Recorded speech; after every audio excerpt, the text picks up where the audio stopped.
ಸ್ವಾಗತ ಸ್ನೇಹಿತರೆ. ಇಂದಿನ ಸಂಚಿಕೆಯಲ್ಲಿ ಈ ಒಂದು ಹೂವು ನೋಡಿ, ದಾಸವಾಳ ಹೈಬಿಸ್ಕಸ್. ನಿಮ್ಮ ಅಂಗಳದಲ್ಲಿ, ನಿಮ್ಮ ಮನೆ ಬದಿಯಲ್ಲಿ, ರಸ್ತೆ ಬದಿಯಲ್ಲಿ, ಗಿಡದಲ್ಲಿ ಕಂಡುಬರುವ ಹೂವು. ಈ ಹೂವು ಒಂದು ನಿಮ್ಮ ಆರೋಗ್ಯಕ್ಕೆ ಕೂದಲಿಂದ ಹಿಡಿದು, ತ್ವಚೆಯಿಂದ ಹಿಡಿದು, ಹೊಟ್ಟೆಯಿಂದ ಹಿಡಿದು, ಲಿವರಿಂದ ಹಿಡಿದು, ಹಾರ್ಟ್, ಹೃದಯವರೆಗೂ ರೆಡಿ ಮಾಡೋಕ್ಕೆ ಬೆಸ್ಟ್ ಹೂವು ಇದು. ಇದನ್ನು ಹೇಗೆ ತಗೊಳ್ಳೋದು? ಈ ಹೂವು ಬಿಸಿ ನೀರಲ್ಲಿ ಕುದಿಸಿ, ಅದರಲ್ಲಿ ಸ್ವಲ್ಪ ಟೀ ಪೌಡ್ರ್ ಹಾಕಿ, ಸ್ವಲ್ಪ ಜೇನುತುಪ್ಪ ಹಾಕಿ ಸೋರಿಸ್ಬಿಟ್ಟು ಕುಡಿಯೋದ್ರಿಂದ ನಿಮ್ಮ ಹೊಟ್ಟೆ ಮತ್ತು ಲಿವರ್ಗೆ ತುಂಬ ಒಳ್ಳೆಯದು.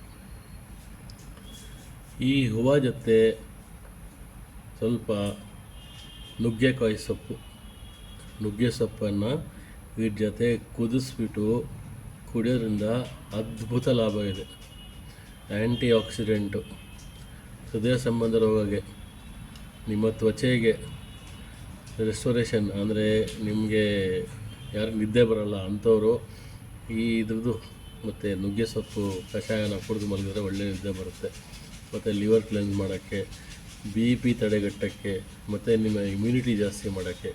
ಯಾಕಂದರೆ ಇದರಲ್ಲಿ ವಿಟಮಿನ್ ಸಿ ಮತ್ತು ಐರನ್ ಅಂಶ ಜಾಸ್ತಿ ಇದೆ. ಅದಲ್ಲದೆ ಬೇವಿನ ನುಗ್ಗೆ ಸೊಪ್ಪಿದೆಯಲ್ಲ, ಆ ನುಗ್ಗೆ ಸೊಪ್ಪಲ್ಲಿ vitamin A, vitamin C, vitamin B6 ಆ ಥರ ಸುಮಾರು ವಿಟಮಿನ್ಗಳಿವೆ. ಅದರಿಂದಾಗಿ ಫಸ್ಟು ಇದನ್ನು ನೀರಲ್ಲಿ ಕುದಿಸ್ಕೊಂಡು ಅದರಲ್ಲಿ ಸ್ವಲ್ಪ ಆಲೋವೆರಾ, ಸ್ವಲ್ಪ ತುಪ್ಪ ಹಾಕಿ ತಣ್ಣದಾದಮೇಲೆ ಮುಖಕ್ಕೆ ಹಚ್ಚಿ. ಸ್ಕಿನ್ ಹೇಗೆ ಗ್ಲೋ ಆಗುತ್ತಂದರೆ ನೀವು 10 ವರ್ಷ ಯಂಗಾಗಿ ಕಾಣ್ತೀರ. ಮತ್ತು ಇದು ಮತ್ತು ನುಗ್ಗೆ ಸೊಪ್ಪನ್ನು ಕುದಿಸ್ಬಿಟ್ಟು ಅದು ತಣ್ಣು ಮಾಡಿ ಅದು ತಲೆಗೆ ಕೂದಲಿಗೆ ಹಚ್ಚಿದ್ರೆ ಕೂದಲು ಲೈಫು ಚೆನ್ನಾಗಾಗುತ್ತೆ. ಹೇಳ್ತಾ ಇರಲ್ಲ, ಆ್ಯಂಟಿ ಆಕ್ಸಿಡೆಂಟು, ಹಾರ್ಟ್ಗೆ, ಮೇನಾಗಿ ಹಾರ್ಟು, ಲಿವರು, ಸ್ಕಿನ್ಗೆ, ನಿದ್ದೆ ಬರೋದಕ್ಕೆ ಒಳ್ಳೆಯ ಹೂವು ಇದು. ಈ ಹೂವು ಸಿಕ್ಕರೆ ಎಲ್ಲೂ ಬಿಡಬೇಡಿ, ತೊಗೊಂಬನ್ನಿ, ಇಟ್ಕೊಳ್ಳಿ. ಬೇಕಾದ್ರೆ ಒಣಗಿಸಿ ಪೌಡ್ರ್ ಮಾಡಿ ಇಟ್ಕೊಳ್ಳಿ, ತೊಂದರೆ ಇಲ್ಲ.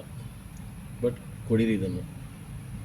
ವಿಡಿಯೋ ಇಷ್ಟ ಆಗಿದ್ದರೆ ಲೈಕ್ ಮಾಡಿ, ಯಾರು ಸಬ್ಸ್ಕ್ರೈಬ್ ಮಾಡಿಲ್ಲ ಸಬ್ಸ್ಕ್ರೈಬ್ ಮಾಡಿ, ಮತ್ತು ಯಾರಿಗೂ ಬೇಕು ಅವ್ರಿಗೆ ಶೇರ್ ಮಾಡಿ, ನಿಮ್ಮ ಫ್ಯಾಮಿಲಿ ಮೆಂಬರ್ಸ್ಗೆ. ಸಿಂಪಲ್ ಮನೆ ಮದ್ದಿದು, ಜಾಸ್ತಿ ಖರ್ಚು ಬರೋಲ್ಲ ನಿಮಗೆ. ಇದನ್ನು ಟ್ರೈ ಮಾಡಿದ್ದನ್ನು ಸ್ನೇಹಿತರೆ, ಮತ್ತು ಬೇರೆಯವ್ರು ಶೇರ್ ಮಾಡಿ. ಲಾಭದಾಯಕವಾಗಿದೆ. ಧನ್ಯವಾದಗಳು ಫ್ರೆಂಡ್ಸ್.